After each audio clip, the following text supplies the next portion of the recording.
Kongo. Yahweh, Yahweh, batela Nikongo. Yahweh, Yahweh, benisa Nikongo. Yahweh, Yahweh, batela Nikongo.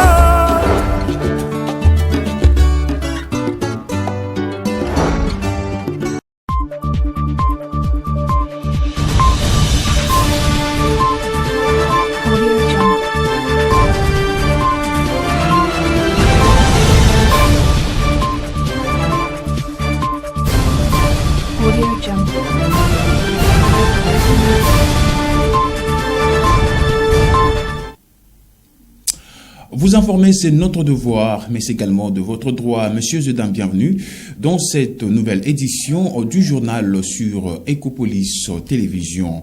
L'approvisionnement en eau potable est un véritable casse-tête pour les habitants de l'ex-cité des Kinzanvouété, située à près de 60 km de la ville de Matadi. Interviewé par notre rédaction, le coordonnateur de chef de quartier de cette agglomération a peint le tableau de la situation liée à la pénurie d'eau dans son entité. Le réservoir de captage d'eau installé depuis 1988 est non seulement dans un état de vetusté, mais en inadéquation entre la quantité d'eau produite et le nombre de ménages à desservir. Avec ses 70 000 habitants, l'ex-cité des Kinzanvouété, située à près des 60 km de la ville de Matadi, chef-lieu de la province du Congo central dans le territoire de Sekebanza, fait face à d'énormes difficultés pour l'approvisionnement en eau potable. En dépit de sa démographie, cette problématique se pose avec acuité dans cette partie de la division unique du bas-fleuve. Depuis que je suis arrivé à Kinzanvouété, ce village ici, on ne vivait que par des sources. Et après, en 1989, il y a eu plaidoyer du chef de secteur qui était ici, avec la Chénanchère. Donc, le service hydraulique rural sont venus faire le captage de la source d'addiction que vous voyez ici. Donc, en 1989. Et ici aussi, nous avions une base du service national hydraulique rural. Ça ne servit que le quartier Mobutu.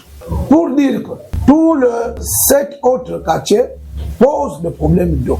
Installée depuis 1989, la quantité d'eau non traitée produite par ces réservoirs est en inadéquation avec le nombre d'habitants. Poursuivant son exposé, le coordonnateur des chefs des quartiers de la localité de Kinzanvouété, Mombo Sébastien Silas, a lancé un message auprès des décideurs, notamment les autorités provinciales, pour une issue.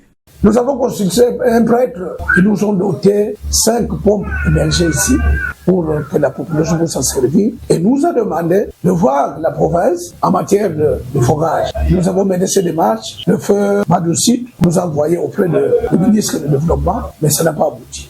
Donc nous avons encore 4 pompes ici, en chômage comme ça. L'eau, c'est la vie. Et ici, nous n'avons pas d'eau potable. Donc, on appelle la majorité, c'est de nous venir en aide. Rappelons que lors de son itinérance, le gouverneur de province, Grace Bilolo, a promis la construction d'un système d'addiction d'eau à la population de l'ex-cité de Kinzanvouété en décembre dernier. 6 mois plus tard, cette promesse est restée lettre morte. Restons toujours à Kinzanvouété. Sur place, notre micro a circulé. Les habitants de cette partie de la province du Congo central se sont exprimés. Ils ont dénoncé le majeur problème dont ils font face, notamment l'eau et l'état délabré de la route qui va de l'ex-cité de Kinzanvouété jusqu'au chef-lieu du territoire de Sekebanza. La localité de Kinzanvouété, il y a tellement de problématiques concernant l'eau. Vraiment, la population ne sait plus à quel sens se vouer. Surtout en ce mois où nous entrons en pleine saison sèche. Vraiment, nos mamans seront obligées de se réveiller à 4 h du matin, 3 h même, pour aller chercher de l'eau. Et il y a aussi les problèmes de routes de dessertes agricoles. Les petites routes sont devenues tellement impraticables. Une fois que l'autorité territoriale a lancé les salongos, mais ces salongos-là qui n'est même pas respecté. Or, ça pouvait quand même essayer d'arranger certaines situations concernant les routes de desserte agricole. Et aussi, apparemment, comme si ceux que nous avons élus comme députés, comme s'ils ne font pas de lobbying concernant les routes, surtout la route principale qui mène vers les chefs-lieux. En tout cas, c'est dans un état de délabrement très avancé. Ce qui nous préoccupe davantage, c'est l'état de la route qui est devenu presque impraticable. Nous demandons aux autorités de nous réhabiliter la route Seke-Banza. Nous sommes exposés à plusieurs dangers, vu son état actuel. Nous sommes aussi victimes des accidents de circulation. Nous sollicitons le bétonnage de cette route. Notre route qui mène vers le chef-lieu du territoire de Seke-Banza nous préoccupe au plus haut point. S'il est impossible de la bétonner, on peut juste initier les travaux d'asphaltage. L'évacuation des produits agricoles se fait par la tête, vu son état actuel, ne permettant plus l'accès aux motos. Je demande au président de la République Félix Tshisekedi de nous réhabiliter les routes.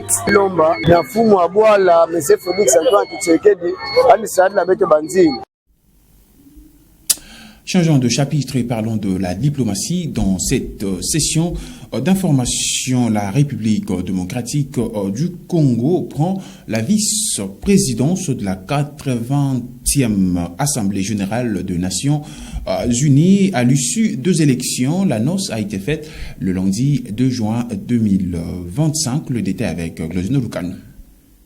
Lundi 2 juin 2025 était une journée exceptionnelle pour la République démocratique du Congo qui a été élue vice-présidente de la 80e session de l'Assemblée générale de l'ONU qui commence le 9 septembre 2025. D'après la ministre nationale en charge des Affaires étrangères, Thérèse Kayikwamba Wagner, cette élection marque un retour important de la République démocratique du Congo sur la scène internationale. Car depuis l'avènement du président Tshisekedi au pouvoir, la diplomatie congolaise a multiplié les initiatives pour restaurer l'influence du pays au sein des instances multilatérales. La République démocratique du Congo prend la vice-présidence de cette organisation internationale dans un contexte difficile où l'ONU doit faire face à plus de 120 conflits armés actifs. La RDC étant vice-présidente, confère un pouvoir de participation aux arbitrages de l'ordre du jour, facilitation des négociations et représentation de l'Assemblée lors des cérémonies officielles. Rappelons que, lors de son discours prononcé à l'occasion de la clôture de la campagne pour cette candidature, Félix Tshisekedi avait promis de porter la voix de l'Afrique sur les préoccupations sécuritaires. Être candidat au Conseil de sécurité, c'est bien plus qu'un privilège, c'est une mission. Une mission pour porter la voix de l'Afrique, ses aspirations et ses solutions au cœur des débats mondiaux. Pour la République démocratique du Congo, c'est l'occasion d'affirmer notre vocation de pays pivot au carrefour des dynamiques africaines, un pont entre les peuples et les régions du continent. Ainsi, nous venons devant la communauté internationale non pas comme des solliciteurs, mais comme des partenaires porteurs de solutions. Rappelons également que la RDC avait lancé officiellement la campagne pour sa candidature au Conseil de sécurité depuis le mois de décembre 2024.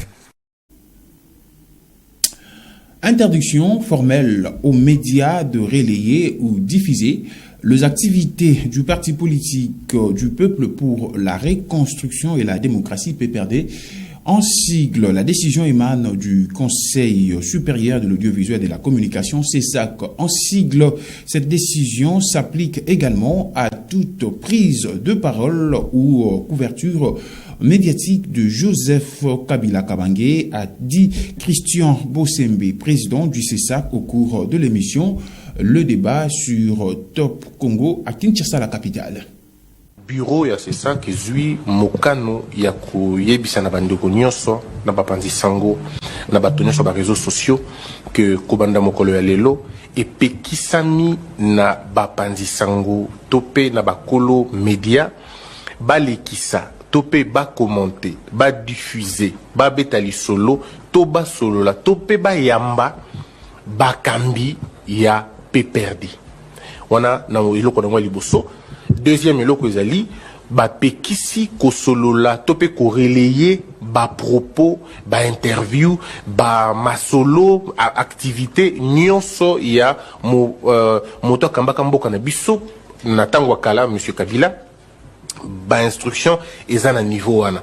Donc eza décision moko toyebi ke eza monene eza grave yango moni ke na pona kina ye pa na bino pour que to meka mpe kosolola na yango kotala po eza nesika moko te oyo to violer ba droit ya bato eza censure te mais eza nde kopekisa ke to komisa TV le quoi tribune ya ko permettre subversion et salima.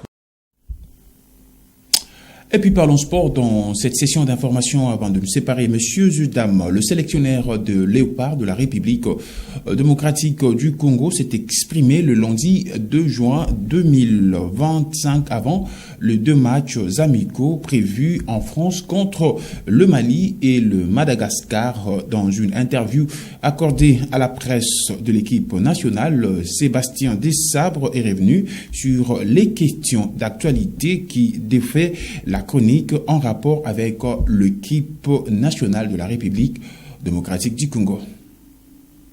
Le sélectionneur national de Léopard senior messieurs de la République démocratique du Congo, Sébastien Desabre, a éclairé l'opinion sur quelques questions d'actualité liées à l'équipe nationale. Au cours de cette interview accordée lundi 2 juin aux journalistes de l'équipe nationale, Sébastien Desabre est revenu sur l'absence de Aaron Wan-Bissaka pour ses stages de Orléans en France. Oui, Aaron fait partie de quelques joueurs qu'on suit depuis quelques temps, comme d'autres. Effectivement, il devait être avec nous sur ce stage puisqu'il a eu la volonté de pouvoir représenter le Congo. Malheureusement, dernière minute, il a dû rester auprès de sa femme pour des raisons médicales et personnelles. Et voilà, donc toutes les démarches sont en cours et c'est quelqu'un qui potentiellement peut être appelé dans le futur si je le souhaite. Concernant Willy Camboala, défenseur de 20 ans de Villarreal en Espagne, à en croire Sébastien Desabre, Willy Camboala reste à ce jour attaché à la sélection congolaise. Willy Camboala, qu'on a sollicité depuis 1 an maintenant, n'a pas voulu répondre favorablement au départ à nos sollicitations. Il était en transfert avec Villarreal. C'est un jeune qui aime beaucoup le Congo et qui aujourd'hui est ouvert à jouer. Concernant les choix des adversaires pour le 2 matchs amicaux qui n'a pas plu à certains Congolais, le patron du staff technique des Léopards s'est exprimé en ces termes. C'est-à-dire que classement FIFA, les équipes qui sont dans les 10 premières ou dans les 15 ou dans les 20 premières au classement FIFA choisissent des équipes qui sont également assez élevées au niveau du classement FIFA. Donc ça, le premier objectif, c'est déjà d'augmenter nos résultats pour augmenter notre classement FIFA. Et puis après, d'être sollicité ou de solliciter des équipes d'un plus gros calibre. Mais je veux dire, aujourd'hui, si demain on se qualifie pour la Coupe du Monde, si demain on gagne une CAN, si demain on continue à progresser, on sera au niveau. Mais aujourd'hui, la réalité, c'est qu'on doit continuer à travailler en toute humilité. Et même si on a une très bonne équipe, avec des très bons joueurs capables de rivaliser avec des nations européennes. Par ailleurs, le joueur de Lille en France, Ngalael Mukaou, ne s'est pas présenté au lieu du rassemblement de Léopard à Orléans pour ses stages de juin. Par conséquent, le staff technique met fin à toute éventualité de retour du joueur dans les groupes pour cette période internationale. Ceci ressort d'un communiqué de la Fédération congolaise de football association rendu public dans la soirée du lundi 2 juin 2025. Et c'est la fin de cette session d'information sur Ecopolis Télévision. Merci à vous, mesdames et messieurs, de l'avoir suivi. Et surtout, restez branchés sur nos antennes car à la suite de nos programmes continuent.